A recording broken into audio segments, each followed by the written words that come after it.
Starting live. Hey guys, welcome back to the Potter Podcast. Hope you guys are doing well.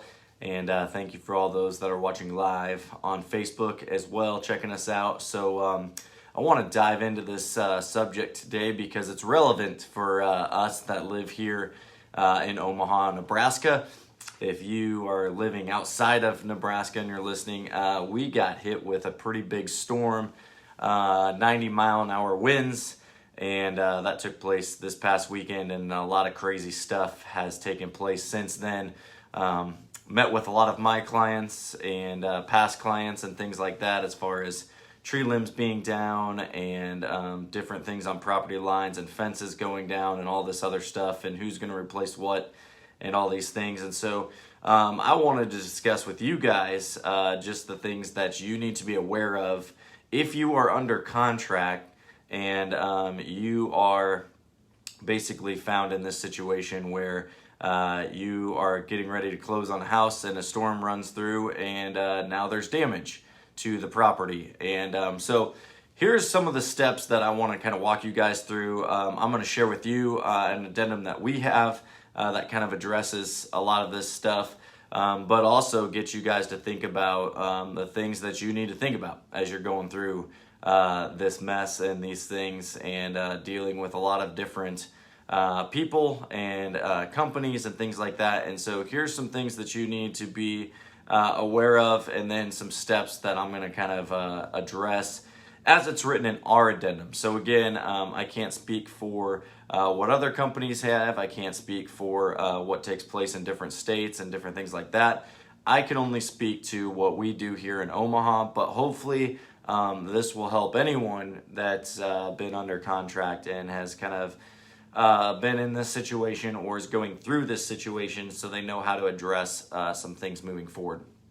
And so obviously the biggest thing as you experience this or go through it, one is to assess the damage, right? Like you need to understand that there's obviously some damage that is done if there has been done. So you want to drive by the property, okay? That's usually the first thing that needs to take place. As you drive by the property, you look and see, are there any tree limbs down? Are there any roof issues? Maybe some shingles are missing from the roof. Just some obvious things that you might be able to see visually that there has been some damage to the property, okay? Then you need to call your agent who is representing you, who will then call the listing agent, and then they start the process. And usually that process looks like this. Usually that process is the sellers are already aware that some stuff has probably gone down. If a tree limb falls on the house, they're obviously aware of that probably. If there's any flooding or water that's gotten in the basement because of the heavy rains and things like that, they're usually aware of this stuff and they contact their agent and they let them know. Now, there are some cases where that hasn't necessarily happened, so usually, and hopefully you have a good agent that is representing you and that also is working with that seller as well. So if I'm on the sell side, I'll tell you exactly what I did in this situation. So obviously I had some listings that I have listed and that are under contract. And so the first thing I did after the storm was I reached out to my clients and I just said, hey, how are you guys doing? Is everyone okay? Which thankfully everyone has been okay and was okay. And then the next question obviously is, did you guys notice any damage that was done to the house? Any tree limbs down? Any cleanup that needs to be done? What did you guys notice? And then I kind of let them explain to me what has taken place. And so then we kind of go from there, right? So one of my houses, the guy was like, hey, thankfully we just had a couple branches here and there. We've already picked up the yard and we've walked around the property and nothing really looks like anything else was damaged. And so in that case, that's great news, right? But still, as the agent, I want to make sure that, I can report back truthfully to my people. So I should stop by the house and do a little walk around myself. Not to say that my sellers are lying or anything like that. But just so I know with the peace of mind that I can go back to the buyers and the agent and give them the truth as far as what I've seen and what I've seen with my own eyes. So now there's two of us that can kind of say that we don't see any damage, or we have seen some damage, whatever that may be. And so that is usually the first step, is you want to kind of just gather as much information as you can, walk around the property, make sure that you don't see any damage. Now, if there is visual damage, that's going to move us to our next step, which is you're going to want to reach out to the seller's insurance company and make sure that a claim is getting filed ASAP. Because we all know with storms and things like that is whenever you get a situation like we just had where you got 90-mile-an-hour winds, there are fences down, there's trampolines everywhere, there's furniture that's blown in people's yards and hitting houses and hitting windows and all sorts of crazy stuff that's happening. And you know what's going to happen that very next day when all this stuff happens. All these insurance companies get called, all these adjusters have to come out, and you really can't move forward until you have an adjuster come out and evaluate the damage and the property and then report that back to the insurance company. And so sometimes that takes time. Sometimes that takes 2 or 3 weeks for that to actually happen. And so if you're under contract and you're supposed to close in 2 weeks or 3 weeks, and you understand that the adjuster is not going to make it out there until another 2 or 3 weeks, there's a good chance that you're going to want to push your closing date back. And the reason being for that is you want to make sure that the damage is assessed, that the damage gets taken care of, and the property's in the condition that it was when you first saw the property, right? Now, if you have a seller that's like, well, you know, I don't want to assess the damage, like the buyers need to accept the house as is, we don't have money to replace that, or we don't have a deductible or whatever. I know in our purchase agreement, there's a paragraph that states, as it relates to this stuff, that if the insurance and the seller decides not to cover those damages and the property's not in the condition it was in when they first saw it, there's a clause in there that allows them to get out, because they are not forced to purchase that house if there's obvious damage that's been made to the house since they've seen it. So they have that, and let me read that to you. I actually have it right here, and it's a little paragraph here, and it says, seller shall insure the property for fire, wind, hail, explosion, water, or any other cause at no less than replacement cost until closing. Risk of loss or damage to property prior to closing shall be the responsibility of the seller. So that is the seller's responsibility to make sure that the house is in the condition it was in when they first showed it to this buyer and got under contract. If, prior to closing, the structure on the property is materially damaged, seller shall immediately notify the purchaser in writing of the damage. So get that. They need to notify, like I said, either their agent, or they need to notify the purchaser's agent or the purchaser. Purchaser, at purchaser's choice, may rescind this agreement, which means cancel agreement, at which time purchaser shall be paid the deposit with no further agreement or release required. So they should get their earnest deposit back, and they should be left to be able to go and move on and not have to worry about a thing. Or 2, take the property subject to the damage with the seller paying to the purchaser the insurance proceeds and deductible for the replacement of the property, or at a price discounted by the cost of restoration of the property. Purchaser agrees to insure the property at closing, right?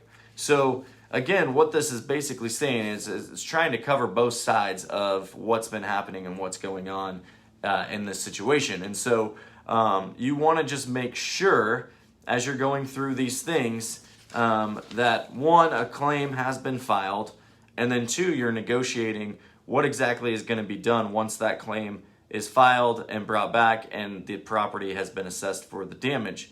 Is the seller going to just cut a check to the purchasers for the damage and let them go on their way and fix that when they close? Are they going to, in my opinion, this is the best one, but I think you should get that damage assessed.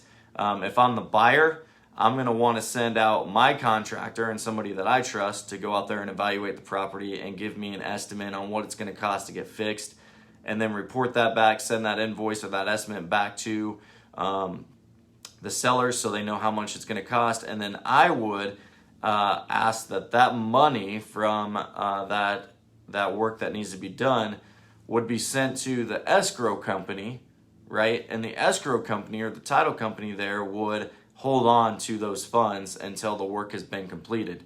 To me, I feel like that's the best situation. Now, there are times where the buyer will work out a deal with the seller where they just pay that contractor and make sure that gets done. But again, I would be careful of this and know that, again, you're not agreeing to have closing done or any of that until the work has been done, right? Because once you close, that house is yours. And so if you're the buyer and you've said, well, it's okay, we'll close now and then we'll wait for the seller to pay, our company. Well, there's a good chance that seller may not pay that company once you've closed on the house, because it's no longer their responsibility. It now becomes yours. So those are the things that you want to think about as you're going through this process. You want to be careful.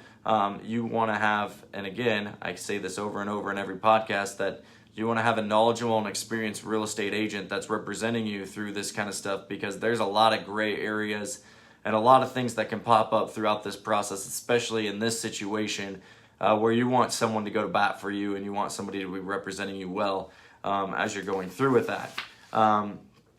There's a couple other things that I'll read off of one of our addendums here. Sometimes the seller does not have insurance with regard to the property and will not make any repairs to the property. Buyer hereby elects to take the property in as-is condition, regardless of any storm damage or insurability of the property due to such damage. I don't know why any buyer would want to do that, but maybe the damage is minimal and they don't really care. I had one.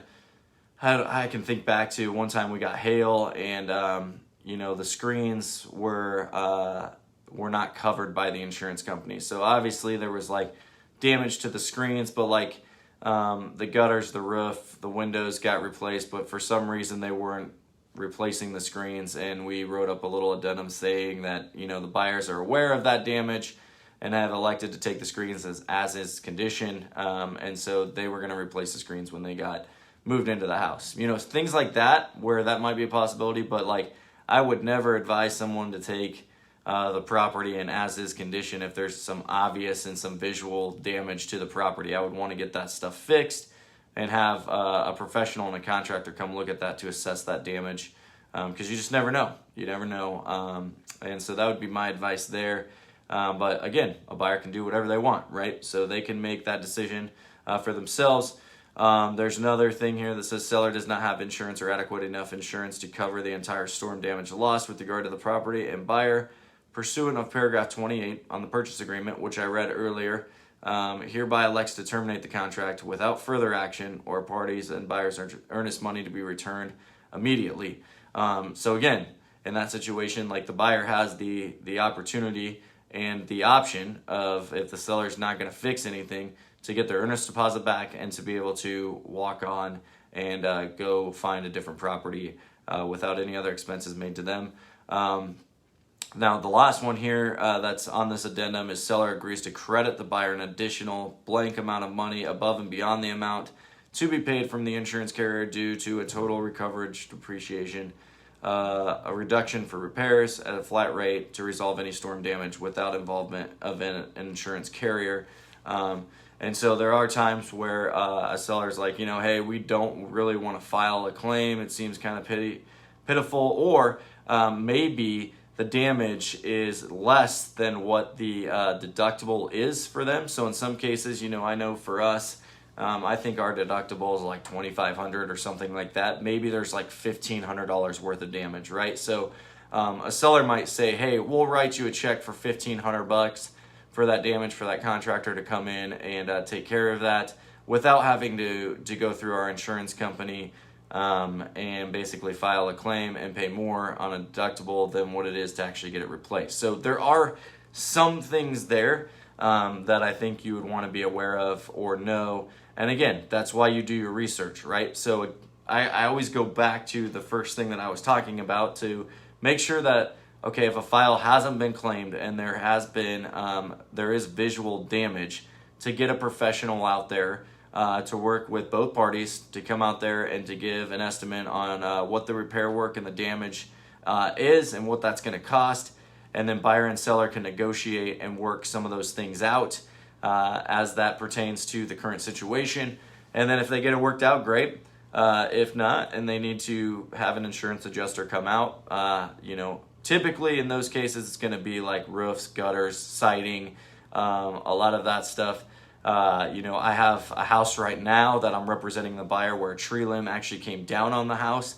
And so, we're working with the insurance company right now. We're working on getting some people out there to come take a look at the property and give us some estimates on what that's going to cost. Because obviously that's going to be more than probably their insurance deductible.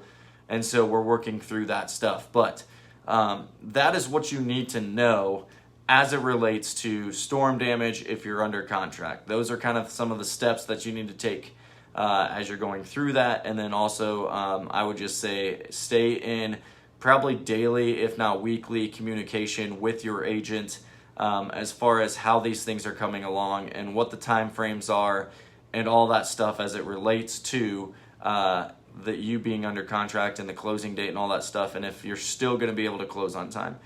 If it's me and I'm in that situation, I would want the work to be done before I close. So if that means pushing closing date back, great. If you're in a situation where you're not allowed to do that because you're in a domino effect where you've got other people buying your house that you're living in currently and you're going to purchase this house, I would say that you would want the title company or the escrow company there to hold that money, and usually a time and a half. So let's say that your expenses are $1,000, which they're going to be more than that, but you'd want them to hold $1,500. So you'd want them to go a time and a half and hold a little bit more in case there's a little extra that needs to be taken care of, so that money's there. And then if there's any leftover money from that at the end, then the title company will release that extra money back to the seller. But I would get that money from the seller up front first.